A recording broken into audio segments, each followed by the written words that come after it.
If you got a Bullnose truck, F150, F250 Bronco, whatever it is, and your truck did not come with a tachometer from the factory, then I'm going to help you here.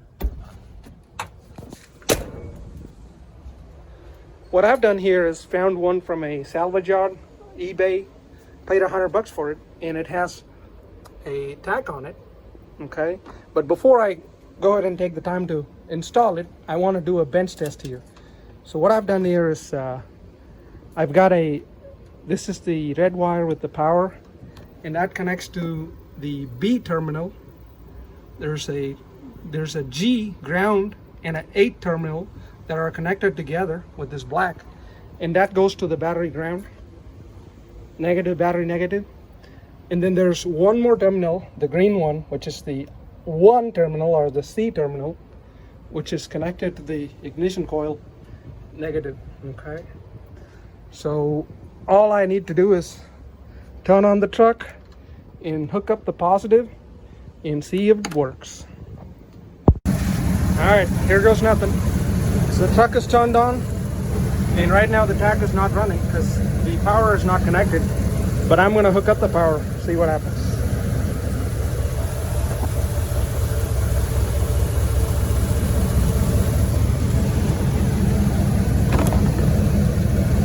All right, it's working now. Somewhere between 500 and 600 RPM. But that's basically how you test a tachometer before you hook it up to the truck.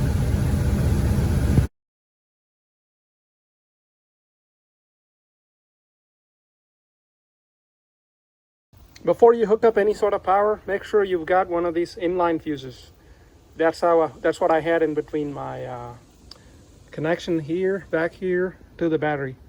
This one's got a inline fuse with a 5 amp rating. So make sure you got an inline fuse before you hook up power to anything sensitive like that. I was able to confirm that my value was accurate with my timing light that has a tachometer on it. So there's the cluster swap is actually pretty easy.